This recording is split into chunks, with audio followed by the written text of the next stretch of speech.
Hola a todos, un saludo fraternal de parte de este servidor y de la gran familia de Conectados con el Cielo, especialmente de todos los que estamos detrás de este proyecto evangelístico de compartir el texto bíblico de la lección de escuela sabática.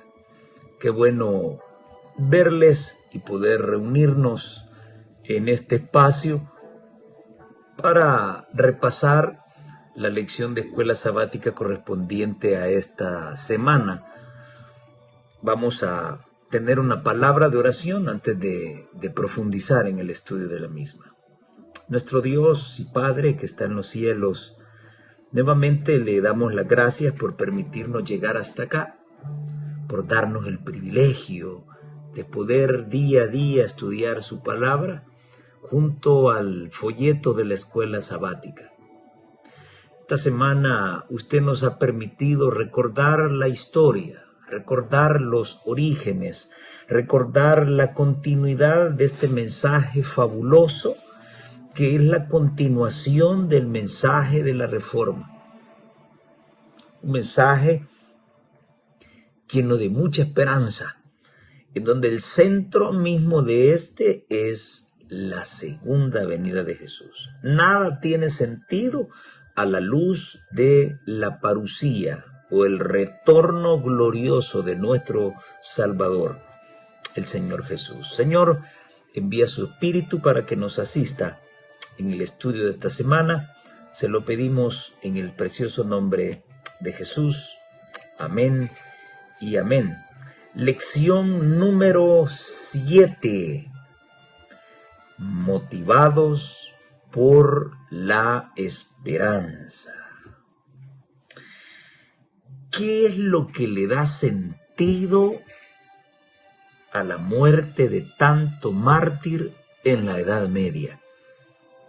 ¿Qué es lo que le da sentido al hecho de arriesgar la vida frente a un papado egocéntrico que domina al mundo, le esconde la verdad a la gente y ahora hay que enfrentarlo con hidalguía bajo el riesgo de perder la vida? ¿Qué motiva eso?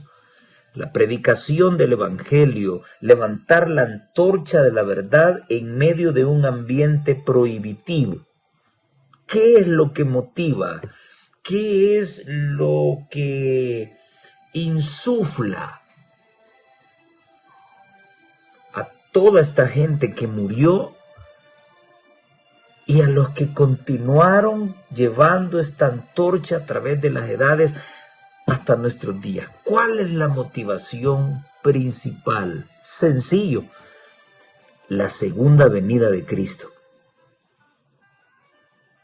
La semana pasada se puntualizó mucho el trabajo del papado a través de su falsa iglesia en la Edad Media y ahora también tratando de enterrar, de sepultar la verdad, mezclando errores tomados del paganismo, de la filosofía griega, para disminuir el mensaje de Jesucristo. Se hace llamar apostólica, pero de apostólica no tiene nada. Y para entender también la lección de esta semana es necesario y urgente seguir señalando algunos errores doctrinales en el papado y su iglesia falsa. Ahora, un mensaje que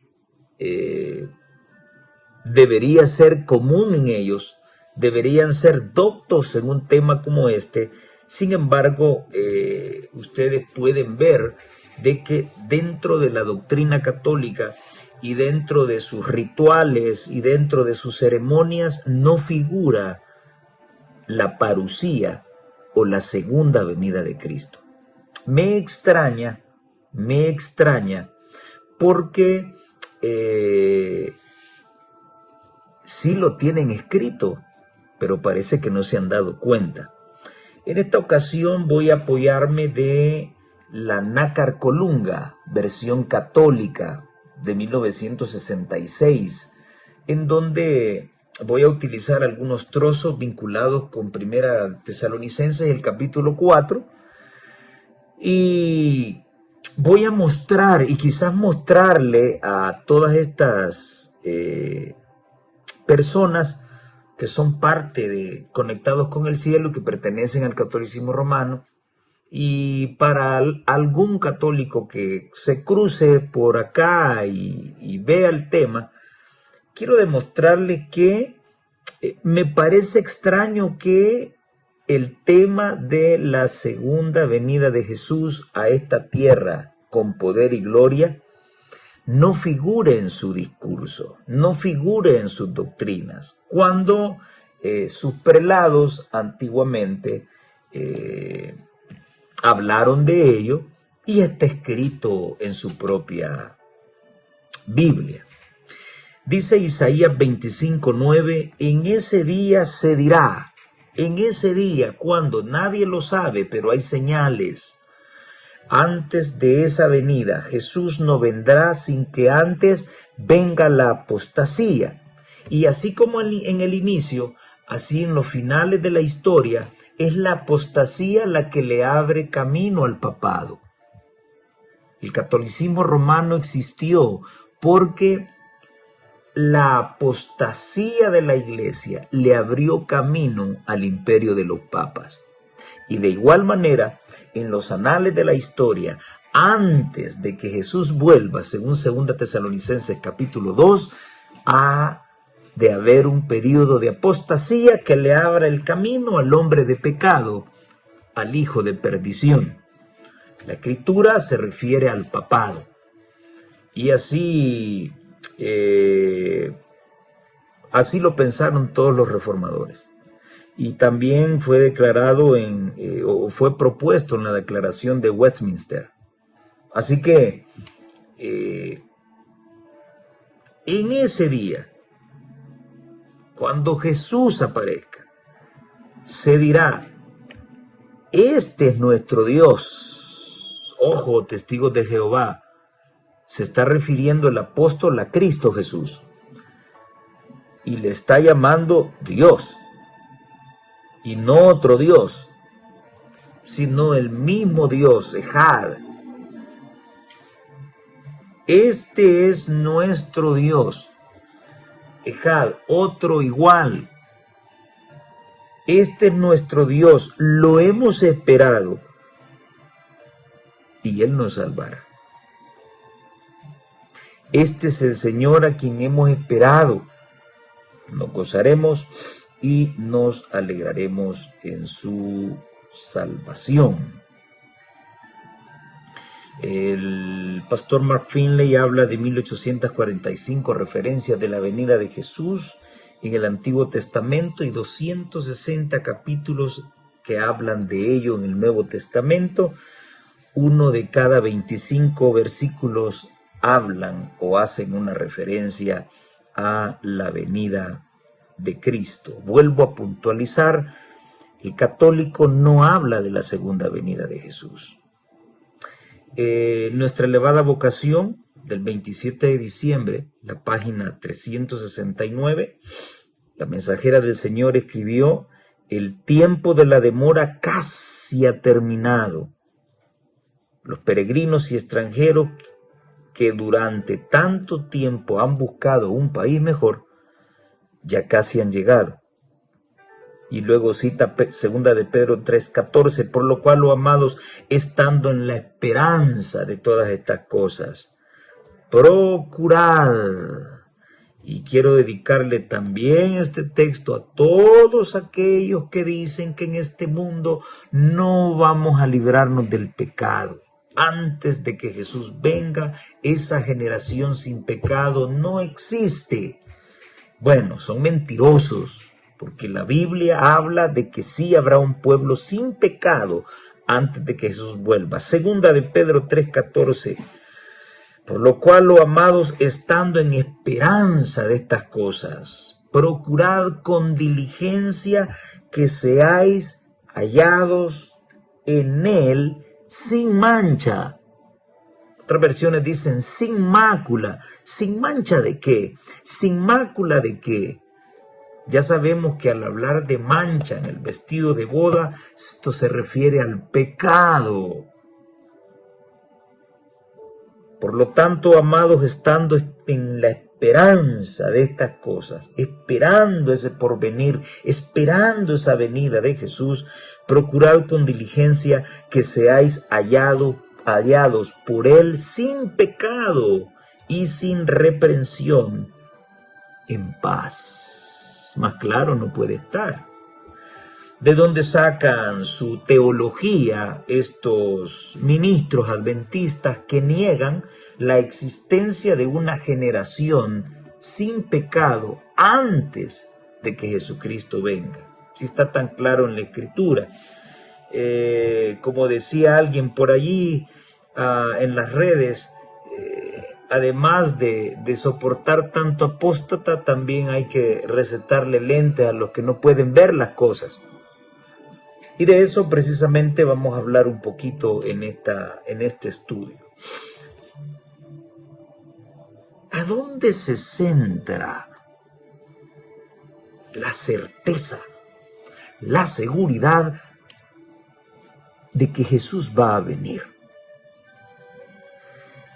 Señores católicos, este es un tema de la Iglesia Adventista del Séptimo Día únicamente. Esta fue la temática de la Reforma, o debería ser un tema que ustedes también deberían de manejar, porque es el punto clave del cristianismo. El cristianismo no tiene sentido sin la venida de Jesús. Jesús vino a limpiarnos del pecado. ¿Para qué? ¿Para seguir viviendo en un milenio fortuito?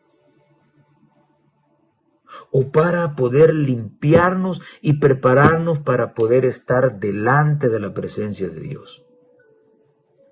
Tremendo esto.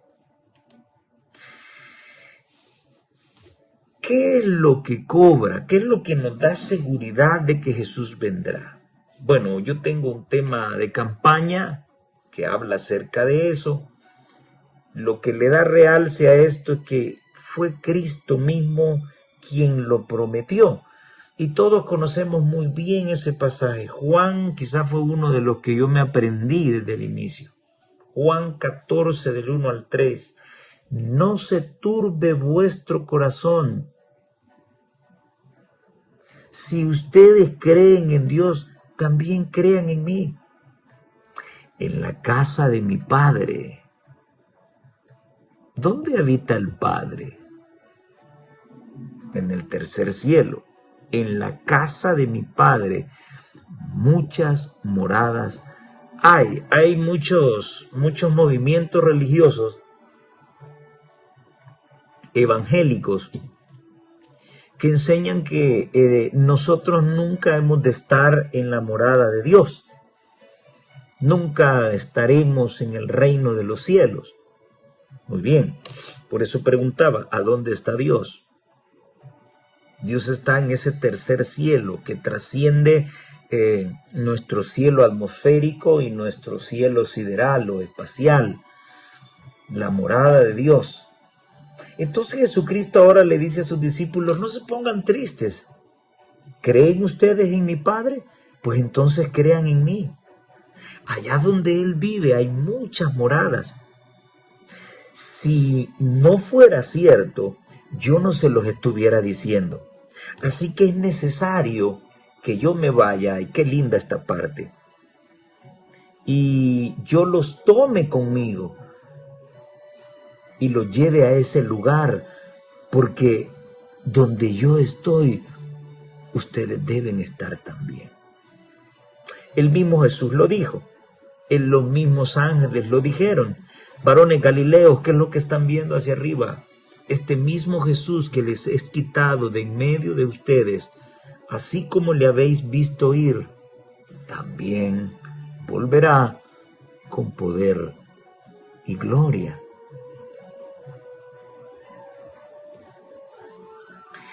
Ahora, Quisiera leer Primera de Tesalonicenses, el capítulo 4 y los versos del 13 en adelante, pero quiero hacerlo con la versión Nácar Colunga,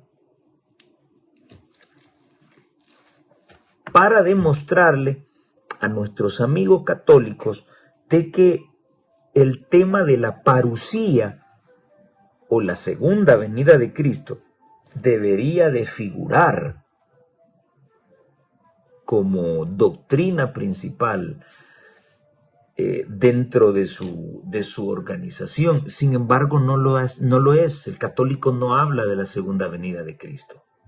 Y dice Primera Tesalonicenses capítulo 4, versículos del 13 en adelante: no queremos, hermanos, estoy leyendo la Nácar Colunga, no queremos, hermanos, que ignoréis, no tengo ningún papel enfrente, estoy leyendo la escritura tal y como es. No queremos, hermanos, que ignoréis lo tocante a la suerte de los que durmieron. Hermano católico, tu Biblia está de acuerdo con Cristo cuando Cristo comparó a la muerte con un sueño, como un sueño. Aquí está el subtema que está en la escritura, arriba del versículo 13, dice la resurrección de los muertos y la parusía. O sea, traducido, la resurrección de los muertos y la segunda venida de Cristo. Está en tu Biblia católica, o estuvo. Yo siempre confío más en los versos antiguos. Aquí está. No queremos, hermanos, que ignoréis lo tocante a la suerte de los que durmieron, para que no os aflijáis como los demás que carecen de esperanza. Quiero ver si puedo encontrar la nueva versión, la latinoamericana, porque también sería interesante ver qué es lo que dice, lo que plantea, para que bueno, yo tengo entendido de que la iglesia nunca ha errado ni se equivocará, la iglesia católica. Entonces, ¿cómo es posible que ellos dicen que hicieron la Biblia y sus versiones dicen una cosa y otras dicen otra? Estoy hablando de las versiones católicas. Esta la consideran como antigua y esta es la más moderna, la latinoamericana. Bueno, veamos si comparten la misma enseñanza, y si la comparten, habríamos de preguntarnos, pues, ¿qué es lo que pasa? ¿Por qué razón el clero católico sigue ocultándole a sus feligreses una verdad tan interesante como la segunda venida de Jesús, así como les quitan el vino y no les dan el pan? Algunos dirán, en algunas congregaciones sí se da pan y vino. No, debería ser en todas. Entonces, ¿por qué han cercenado esta verdad también? Así como la adoración a ídolos y el verdadero día de reposo. Sigamos leyendo. No queremos, hermanos, que ignoréis lo tocante a la suerte de los que durmieron, para que no os aflijáis como los demás que carecen de esperanza. Pues si creemos que Jesús murió y resucitó, así también Dios, por Jesús, tomará consigo a los que se durmieron en él. Está hablando de la muerte. Los cristianos de Tesalónica estaban tristes porque se acercaba, según ellos, la proximidad. Se acercaba, estaba próxima la venida de Jesús. Y ellos decían, pero ¿y qué de nuestros familiares? ¿Qué ocurrirá con ellos? Ellos pensaban que solo los que estaban vivos tendrían el privilegio de ver a Jesús, pero ¿y los que murieron? Entonces Pablo escribió este trozo para animarles y decirles, no se preocupen, no se preocupen. No queremos que ignoren lo que está relacionado con la suerte de los que ya se murieron. para que no os aflijáis como algunos que no tienen esperanza. Pues si creemos que Jesús murió y resucitó, así también Dios por Jesús tomará consigo a los que se durmieron en él. Esto decimos como palabra del Señor, que nosotros, los vivos, los que quedamos para la venida del Señor, está hablando de la segunda venida de Cristo, amigos católicos, los que estemos vivos y hayamos quedado para ver a Jesús venir, no nos anticiparemos a los que durmieron, pues el mismo Señor, a una orden, a la voz del arcángel, al sonido de la trompeta de Dios, descenderá del cielo, y los muertos en Cristo resucitarán primero. Después, nosotros, dice el apóstol, los vivos, los que quedemos, junto con ellos, con los que han sido resucitados, seremos arrebatados en las nubes al encuentro del Señor en los aires. Y así estaremos siempre con el Señor. Así como Jesús les dijo, donde yo estoy, ustedes deben estar también conmigo para siempre.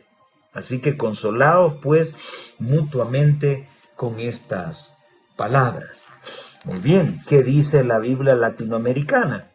Hermanos, deseo que estén bien enterados acerca de los que ya descansan. Otra vez compara la muerte con el descanso. No deben afligirse. Bueno, la nácar colunga le llama dormir y la versión latinoamericana le llama descansar. Bueno, cuando vamos a dormir vamos a descansar. Ambos términos se están vinculando con la muerte. No deben afligirse como hacen los demás que no tienen esperanza. ¿No creemos que Jesús murió y resucitó? De la misma manera, pues Dios hará que Jesús se lleve con él a los que ahora descansan. Les damos esto como palabra del Señor. Nosotros, los que ahora vivimos, si todavía estamos con vida, cuando venga el Señor, amigo católico, tu Biblia dice de que Jesús vendrá. ¿Por qué no predicas de esto? ¿Por qué no hablas de esto? ¿Por qué en la misa no se dice nada? Porque tus prelados te ocultan esta gran verdad bíblica. Nosotros, los que ahora vivimos y todavía estamos con vida cuando venga el Señor, no tendremos ventaja sobre los que ya han muerto. Cuando se dé la señal por la voz del arcángel y la trompeta divina, el mismo Señor bajará del cielo. Y primero resucitarán los que murieron en Cristo.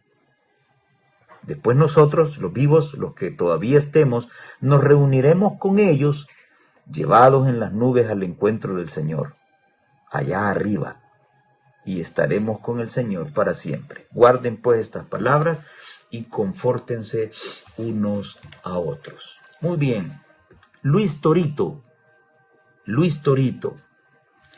tú utilizas Juan capítulo 11, que es el capítulo donde el Señor resucita a su amigo Lázaro. Tú utilizas Juan capítulo 11 y el versículo 25 para demostrar de que María está resucitada y viva allá en el cielo. Yo soy la resurrección y la vida. El que cree en mí, aunque muera, vivirá. Luis Torito, te pregunto, ¿cuándo vivirá? ¿Cuándo? ¿El mismo instante en que se muere? Ok, si así fuera, ¿a quién va a venir a resucitar Jesús cuando vuelva por segunda vez? De acuerdo a las dos versiones católicas que acabo de leer. Si es cierto que una persona buena se va para el cielo directamente, ¿cuándo muere? ¿A quién va a venir a resucitar Jesús? El libro de Apocalipsis habla de dos resurrecciones. El tema de la resurrección es otro tema que no figura dentro de el ritual católico. Ahora, Luis Toro utiliza Juan 11:25 para demostrar que María ya está resucitadita, viva en el cielo. ¿Por qué? Porque ella creía en su Hijo y todo el que cree en Él, aunque esté muerto, vivirá. Entonces, para Torito, María, como creía en su Hijo, el día que murió, fue llevada al cielo. Muy bien. Para empezar, ¿cómo sería Jesús tan ingrato de hablarnos de la resurrección de Moisés, de llevarse espectacularmente a Elías en un torbellino al reino de los cielos y llevarse a Enoc para el cielo, sin dejarnos escrito el momento en que él se llevó a su mamá para el cielo? ¿Por qué el de estos hombres de Dios, esas resurrecciones o esas traslaciones al cielo en cuerpo y alma sí aparecen y la de su mamita no aparece? Qué extraño, ¿verdad? ¿O será que acaso la Virgen María descansa en el polvo de la tierra, siendo una mujer santa y justa, que por su santidad y su fiel cumplimiento a los 10 mandamientos del Señor, porque ella guardaba el sábado también, y no solo porque era judía, sino porque ella creía en el mandamiento que Dios le entregó a Adán y Eva, que no eran judíos? Ella guardaba los mandamientos de Dios, era una mujer tan santa que Dios la eligió para colocar a su hijo allí. El día que María murió, ella fue sepultada y hasta el día de hoy ella está esperando la resurrección. Y es un tema que figura en sus Biblias, amigos. Aquí está. La Biblia no habla de la resurrección de María, eso es un invento de los dogmas papales. Ahora bien, Jesús prometió volver y los apóstoles dieron esta enseñanza. Y ahora acá Pablo nos habla de que Jesús volverá y resucitará a los que murieron en él, a los que se fueron primero a descansar. Y los que hayan quedado vivos, yo no sé si estaré vivo para ese entonces, juntamente con los que han sido resucitados, serán arrebatados por las nubes de los cielos para encontrarse con el Señor en el aire. ¡Qué maravilloso! Amigo católico, esa doctrina debería de figurar dentro de sus estatutos. He leído ambas versiones de sus Biblias. La Nácar Colunga es más directa, usa el término parusía, pero ambas hablan de la venida del Señor, cuando el Señor venga. ¿Y cuándo vino? Estamos hablando en tiempos del apóstol Pablo. ¿Cuándo vino? Es la bendita esperanza.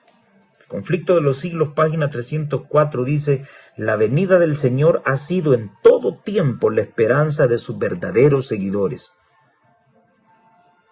La promesa de despedida del Señor sobre el monte de los olivos, de que volvería, iluminó el futuro para sus discípulos y llenó sus corazones con gozo y esperanza que las penas no podían apagar ni las pruebas disminuir. Entre los sufrimientos y las persecuciones, la manifestación gloriosa de nuestro gran Dios y Salvador Jesucristo era la esperanza bienaventurada. Cuando los cristianos de Tesalónica, agobiados por el dolor, enterraban a sus amados que habían esperado vivir hasta ser testigos de la venida del Señor, Pablo, su maestro, les recordaba la resurrección que se verificaría cuando viniese el Salvador. Entonces los muertos en Cristo resucitarían y juntamente con los vivos serían arrebatados para recibir a Cristo en el aire. Y dijo: y así estaremos para siempre con el Señor. Consolaos pues los unos a los otros con estas palabras. Bendito sea el nombre del Señor. Ahora, hago todo este análisis Porque, no sé, tal vez algún apologista católico podría tener la decencia o la educación de poder responder la siguiente pregunta. Si uno, siendo bueno, al morir, se va para el cielo directamente, ese mismo día que muere, y si el malo, el día que muere, se va para el infierno, pregunto yo, ¿a quién va a venir a resucitar Jesús? ¿Quiénes son los que entran en la primera resurrección y quiénes son los que entran en la segunda resurrección según el libro de Apocalipsis? Y otra cosa que ya he dicho acá y hoy la vuelvo a decir nuevamente. Si la gente cuando pierde a un familiar está consciente, por el engaño de la Iglesia Popular, de hablar de la falsa doctrina de la inmortalidad del alma, porque el alma no es inmortal. Si toda persona sabe que cuando va a enterrar a su familiar, ese mismo día se fue para el cielo y desde el cielo lo cuida, yo me pregunto, ¿y por qué el día que lo están enterrando no se pega un balazo en la cabeza también para morirse y ir a ese lugar glorioso? ¿Por qué quedarnos llorando, sufriendo de dolor por la pérdida de un familiar? ¿Por qué no me quito la vida y me voy con él para ese paraíso y estar allá tranquilos? ¿O por qué no viene toda la familia y se matan, se envenenan para irse ese mismo día con su familiar a esa gloria sin fin, el mismo día en que mueren? Yo nunca he escuchado que alguien haya hecho eso. ¿No te parece raro? Cuando una persona muere, sea buena o sea mala, va al infierno, a la sepultura, al Gehenna, al Tártaros. Ese es el infierno. El lugar de tormento la Biblia le llama lago de fuego. Y ese está preparado para todos aquellos que sean destruidos por el Señor cuando ya finalmente se dé ese juicio final, donde se da la segunda resurrección y quieren atacar la nueva Jerusalén que ha descendido, y entonces el Señor los destruye con su gloria. El momento de recompensa no es hoy, lo estamos esperando. Ahorita nadie ha recibido recompensa, ni María tampoco. Y este es el error del culto católico, que el culto católico le invoca oraciones a muertos. La Iglesia Católica invoca muertos. Todos sus santos, todos sus curas, todos sus papas no están en el cielo. Las únicas resurrecciones o traslaciones directas de las que habla la Biblia son: Enoc fue el primer inmortal en cruzar, el primer mortal en cruzar los portales de la vida eterna. Luego la Biblia habla de Elías, que fue trasladado en cuerpo y alma a los cielos. El otro es Moisés. Moisés sí se murió, pero el libro de Judas nos dice que el Señor Jesús peleó su cuerpo contra Satanás. Y luego vemos a Moisés en el monte de la transfiguración. Bueno, entonces Jesús le resucitó. Y el otro grupo son las personas que resucitaron cuando Jesús resucitó. De allí, el magnífico rey David, su tumba continúa con nosotros. Todos esos grandes héroes de la Biblia todavía están en el polvo. No recibieron recompensa, dice el libro de Hebreos. De igual manera, la Virgen María, la mamá de Jesús, ella está descansando en el polvo de la tierra, esperando la venida de Jesús. La semántica no vale aquí. ¿Cómo Jesús va a permitir que a su mamita se la coman los gusanos? Interesante. Hay mucha tela que cortar en esto. Pero bueno, la lección del día lunes habla de la espera, del tiempo. Y entonces la palabra de Dios en Hechos 1 del 9 al 11 nos dice que los ángeles anunciaron la venida de Jesús, diciéndole a los varones galileos que por qué miraban arriba, que este mismo Jesús que les era quitado, también, así como se fue, así vendría nuevamente. Apocalipsis 1:7 dice que todo ojo le verá. No hay un rapto secreto. Dios no tiene por qué venir en secreto a traer a su pueblo, amigos evangélicos.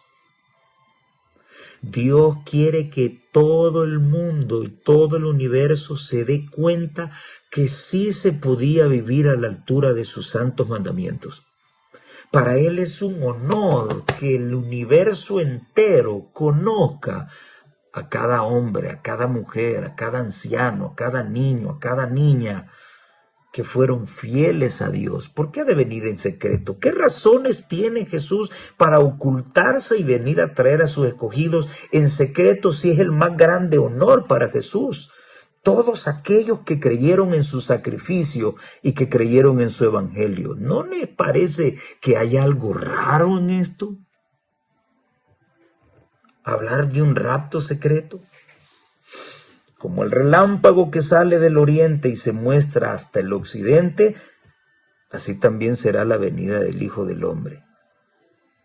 Si tú estás en el mar y ves un relámpago, se alumbra todo el cielo y puedes seguir con tus ojos la trayectoria de ese relámpago, de ese rayo. La señal del Hijo del Hombre aparecerá, dice Mateo 24:30-31, y las naciones se van a lamentar, y todas las tribus de la tierra, y verán al Hijo del Hombre viniendo, así como Él dijo, y como dijeron sus ángeles, sobre las nubes del cielo, con poder y gran gloria. No viene caminando por la tierra, detalle que deben tener. Y enviará a sus ángeles con gran voz de trompeta y juntará a sus escogidos. ¿Por qué los envía? ¿Por qué Él no toca la tierra cuando viene? Porque está contaminada. Los juntará de los cuatro vientos, desde un extremo del cielo hasta el otro. Muy bien, estamos esperando ese tiempo. No ha venido. El cielo y la tierra no han pasado. Esperamos cielos nuevos y tierra nueva. Una de las verdades más solemnes y gloriosas reveladas en la Biblia es la segunda venida de Cristo para completar la gran obra de la redención, dice El conflicto de los siglos, página 301. Al pueblo peregrino de Dios que por tanto tiempo hubo de morar en la región y sombra de muerte, le es dada una valiosa esperanza inspiradora de gloria, de alegría, con la promesa de la venida del ser, que es la resurrección y la vida, para hacer volver a su pueblo desterrado a casa. La doctrina del segundo advenimiento es verdaderamente la nota tónica de las Sagradas Escrituras, desde el día en que la primera pareja se alejara apesadumbrada del Edén. Los hijos de la fe han esperado la venida del prometido, que había de aniquilar el poder del destructor y volver a llevarlos al paraíso perdido. La venida de Jesús es el centro de las Escrituras. Todos ustedes saben, dice el apóstol Pablo en 1 Tesalonicenses 5, que Jesús vendrá como ladrón en la noche. Cuando digan paz y seguridad, así como en este momento, entonces vendrá sobre ellos destrucción repentina, como los dolores a la mujer encinta que vienen de repente. La ciencia ha logrado descifrar qué es lo que ocurre con los dolores de parto, pero ¿cuándo serán? Eso sigue siendo un misterio. Y la mujer en sí, el mismo caso de una mujer embarazada que está próximo a dar a luz, es lo mismo que ocurrirá con la venida de Jesús. Así como de repente le vienen los dolores, así también de repente vendrá el Hijo del Hombre. Mas vosotros, hermanos, no estáis en tinieblas para que digan, uy, nos agarró de sorpresa, porque todos vosotros sois hijos de la luz del día, no somos de la noche ni de las tinieblas. Y Hebreos 9:28 le da un tremendo golpe al sacrificio de la misa, porque en una misa el Padre tiene el poder, el sacerdote tiene el poder de llamar a Jesús y meterlo dentro de la hostia y volverlo a sacrificar. Dentro de sus mismos principios mencionan de que el sacerdote tiene aún mucho más poder que la Virgen María, porque éste llama a Jesús y lo mete en la hostia para ser sacrificado. Por eso se llama el sacrificio de la misa. ¿Cuántas misas se han realizado por siglos? Quiere decir que Jesús ha sido asesinado muchas veces en ese altar. Hebreos 9:28 da un golpe terrible que quiebra esa falsa doctrina. Así también Cristo fue ofrecido una sola vez para llevar los pecados de muchos y aparecerá por segunda vez y ya no tendrá relación con el pecado para salvar a los que le esperan. Y más tarde el apóstol Pablo le agrega a los que aman su venida. Me llama la atención lo que el autor menciona para los hombres y las mujeres fieles a Dios. La segunda venida de Cristo era algo que había que celebrar, no algo que debía de temer. ¡Ja! Dice la gente, viene Cristo cuando se oye en cuestiones de guerra y los países coquetean con hacer guerras. Y a muchos les da dolor de estómago. ¡Ay! Viene Cristo cuando se ven las noticias que el papado está reuniendo a todas las religiones. A muchos les duele el estómago. Y muchos malos ministros y falsos ministros adventistas del séptimo día, que yo personalmente conozco un montón, y ya va con los pastores otra vez, hablen lo correcto, hombre, actúen correctamente y pues yo no voy a decir nada. Pero comienzan a señalar y a puntualizar a todos los laicos que predicamos el mensaje del tercer ángel. Allá andan algunos metiéndole miedo a la gente. Las profecías no son para meterle miedo a la gente. Se han inventado eso para ocultarle la verdad a muchos adventistas del séptimo día. Las profecías son para darnos ánimo, para darnos esperanza. Nos indica por dónde vamos para que recordemos que vale la pena perseverar porque vamos a encontrarnos con nuestro Salvador y Señor. Yo lo he dicho muchas veces, la Iglesia Adventista del Séptimo Día no espera un futuro presidente de Estados Unidos. La Iglesia Adventista del Séptimo Día no está esperando a un papa. La Iglesia Adventista del Séptimo Día espera a Jesucristo en poder y gloria para recoger a su pueblo. Me encanta lo que Mark Finley escribió, para los hombres y las mujeres fieles a Dios. El motivo de que Jesús viene por segunda vez es un motivo para celebrar, no para tener miedo. Si te dolió el estómago y si tu pastor te dice que ahí andan unos metiéndole miedo, no, te están mintiendo. Y si te duele el estómago cuando oyes de que Jesús vuelve, es porque todavía estás amarrado con el pecado. Y no quieres que este mundo finalice, porque quieres terminar tu carrera, te quieres casar, quieres comprar tu casa, quieres comprar tu auto, quieres dinero, quieres seguir viviendo en este mundo, por eso te duele el estómago. Pero todos aquellos que han sido golpeados fuertemente por las instituciones que el diablo mueve en esta tierra, Cuando nos damos cuenta que en algún momento nuestro padre, nuestra madre, nuestra esposa, el esposo, los hijos pueden morir en cualquier momento, es un dolor feo, se siente feo pensarlo. Entonces uno dice, yo quisiera de que Jesús viniera ya. ¿Por qué me va a doler el estómago? ¿Por qué me va a dar temor? Si mi mayor anhelo y mi mayor deseo es ver el rostro de aquel que dijo un día, sí, yo voy a bajar para morir por ellos. ¿Por qué voy a tener miedo en verle y en esperarlo? Discúlpenme, pero yo jamás he predicado profecía para meterle miedo a la gente.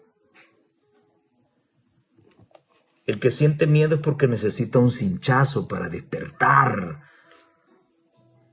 y dejar de estar jugando. Así que aquí estamos, perseverando, esperando ese tiempo. Y así lo hizo William Miller. La reforma fue bloqueada grandemente en Europa, gracias al papado.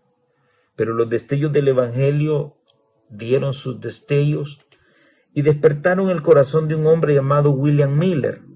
Y aquí quiero corregir una mentira católica. Señores apologistas católicos, William Miller no es fundador de la Iglesia Adventista del Séptimo Día. William Miller era un bautista, era un coronel retirado, adventista, bautista, perteneció al ejército y estaba retirado. Pertenecía a la iglesia bautista. Y por recibir la luz de la venida de Jesús y el cálculo del tiempo de su venida, él fijó una fecha. Y por eso fue retirado de su iglesia. Y él comenzó a predicar esta verdad maravillosa y mucha gente le siguió.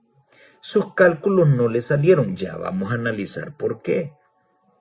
Lo importante es que él estudió las profecías. No pasaba un texto sin entender el anterior. Y esto le permitió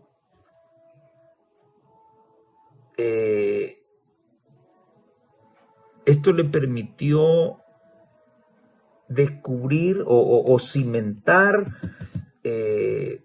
uno de los principios básicos en la interpretación bíblica, que la Biblia se interprete a sí misma, que la Biblia se hable a sí misma. Así que la misma Biblia explicó muchos símbolos proféticos a William Miller, y este comenzó a sacar los cálculos y llegó a establecer una fecha de la venida de Jesús, que más tarde se traduciría en un chasco, porque Jesús no llegó en esa fecha. El autor menciona de que a pesar de que Dios les permitió conocer una verdad para promulgarla al mundo, hubieron algunas cosas que ellos no comprendieron y se llevaron un chasco, al igual que el pueblo hebreo. Andaban detrás de Jesús, pero creían que Jesús era el libertador que iba a venir a librarlos del yugo romano. Y no fue así. Sintieron desilusión cuando vieron a su rey morir en la cruz. Pero luego que él fue a los cielos, comprendieron que su reino no era de este mundo. Se chasquearon en la crucifixión, pero porque no habían entendido cuál era el mensaje que Jesús traía para ellos. De igual manera, Miller y sus seguidores se chasquearon al ver que Jesús no venía en el año de 1844, en el otoño. Así que muchos de ellos se chasquearon. Y entonces, de ese fracaso, por una mala interpretación de los tiempos proféticos, un grupo de personas se reunió y con oración comenzaron a estudiar las profecías y encontraron respuesta a sus ruegos en Apocalipsis capítulo 10, donde el ángel le dice a Juan: come el librito, va a ser dulce a tu paladar, pero al llegar a tu vientre va a ser amargo. El mensaje de la venida de Jesús fue dulce al paladar de toda esta gente, pero al ver que Jesús no venía, fue amargo para cada uno de ellos. Pero a mí, ahí mismo en la profecía, el ángel le decía a Juan: es necesario que vuelvas a profetizar. Y entonces, de un estudio bíblico mucho más profundo, se descubrió de que Jesús no venía a la tierra, sino que pasaba del lugar santo al lugar santísimo, y el tema del santuario cobró mucha más relevancia y, pues bueno, surge la Iglesia Adventista del Séptimo Día. La palabra fiel y profética no ha fallado, refiriéndose a las bestias que representan reyes y reinos, a los vientos que representan destrucción, el agua que representa pueblos y naciones, la mujer que representa la iglesia. Todas estas profecías han tenido su cumplimiento exacto. Así que así fue como la antorcha del Evangelio de la Reforma pasó a manos de Miller, siempre teniendo como centro el estudio de las Escrituras. Dejar que la Escritura se interprete a sí misma, revisando un pasaje por diferentes libros de la misma palabra. Luego pasamos a un tema interesante que ya se ha discutido también en otras lecciones y se ha hablado acá también, es con respecto a la profecía de las 2300 tardes y mañanas, tomando como principio bíblico que un día es igual a un año y que es el calendario hebreo el que se utiliza, con 360 días anuales y 30 días por mes. No se utiliza el calendario gregoriano que usamos hoy, el calendario católico, sino que son profecías que se le dieron al pueblo hebreo, por lo tanto hay que utilizar el calendario hebreo. Ahora, ¿qué decir con respecto a esta profecía? Bueno, para Miller fue muy básico tener la fecha en donde iniciaría la profecía de las 2300 tardes y mañanas descritas en Daniel 8:14. 70 semanas le fueron determinadas al pueblo judío. Esas 70 semanas se traducen en 490 años, en donde se le dio oportunidad al pueblo de Israel de que se arrepintiera de sus pecados y que aceptaran a Jesucristo como su Dios y Salvador. Al final de esos 490 años, que parten del año 457, que fue cuando el decreto de Artajerjes dio libertad para que el pueblo judío viniera, reconstruyera la ciudad y reconstruyera el servicio de sus servicios religiosos en el santuario. A partir de esa fecha hubieron 3 decretos más, pero este era el que se apegaba a lo que decía la profecía en Daniel 9:24, que desde la salida de la palabra hasta el Mesías príncipe habría 69 semanas y una semana más para completar las 70. Esto nos lleva a un periodo de 490 años. ¿Cómo respondió el pueblo de Israel?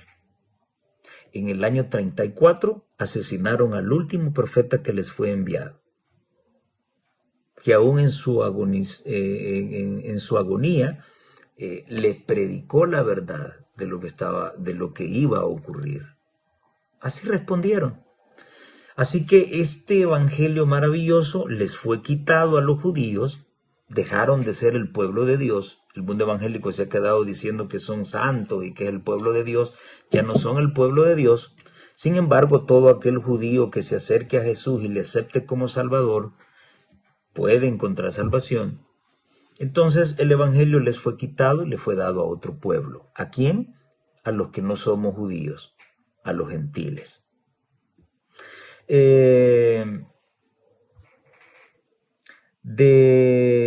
Al cumplirse las 70 semanas, que eran las 70 semanas que habían sido determinadas especialmente para el pueblo judío, fueron 70 semanas que se cortaron de los 2300 días. No son dos periodos diferentes, es el mismo periodo. Nada más que la profecía iniciaría con 70 semanas apartadas para el arrepentimiento de los israelitas. Luego de cumplirse los 490 años, quedaban 1810 años de historia. Finalmente, las 2300 tardes y mañanas se cumplieron en el año de 1844, en el otoño de 1844. Fue la fecha en que Miller dijo de que el Señor vendría. Dice Elena de White en El conflicto de los siglos, en la página 351, como los primeros discípulos, William Miller y sus colaboradores no comprendieron enteramente el alcance del mensaje que proclamaban. Los errores que existían desde hacía largo tiempo en la iglesia les impidieron interpretar correctamente un punto importante de la profecía. Por eso, si bien proclamaron el mensaje que Dios les había confiado para que lo diesen al mundo, sufrieron un desengaño debido a un falso concepto de su significado. Así que a partir del año 457 hasta el año 1844 se cumplieron esos 2300 días o años. ¿Qué ocurrió realmente? Jesús no vendría a la tierra, sino que pasaba, siguiendo el servicio del santuario, pasaba del lugar santo al lugar santísimo a oficiar en ese Yom Kippur para interceder por los pecados del mundo. Si tú te arrepientes de tus pecados, Él es fiel y justo para perdonarte. María no puede ser mediadora entre Dios y los hombres. Solo hay un mediador entre Dios y los hombres, Jesucristo. Uno, porque Él es el gran sumo sacerdote, según el orden de Melquisedec, y porque en el ritual judío no habían sacerdotisas, no habían mediadoras, habían mediadores y eran los sacerdotes. Sacerdotes que no utilizaron nunca vestimenta negra, que se vestían de silicio y eso es una alegoría que se utiliza para poder justificar las sotanas negras en el sacerdote católico. Sí, pero si vamos a la institucionalidad del sacerdocio por parte de Dios, nunca ordenó que se hicieran vestimentas negras para los sacerdotes. Entonces Jesús es el gran sumo sacerdote. Ahora está en el lugar santísimo intercediendo por tus pecados y por mis pecados. Bueno, esta ha sido una lección llena de mucha historia, pero sobre todo nos deja esa gran enseñanza. Todo lo que ocurre en la religión, todas las ceremonias, nada de eso tiene sentido si dejamos a un lado el tema de la venida de Jesús. Entonces todo es letra muerta y no tendría sentido. Lo que le da sentido a la vida cristiana no son los cargos o responsabilidades que tienes en la iglesia, no es el nombre o la fama que tengas en la iglesia, no. Lo que le da sentido a tu cristianismo es la segunda venida de Jesús.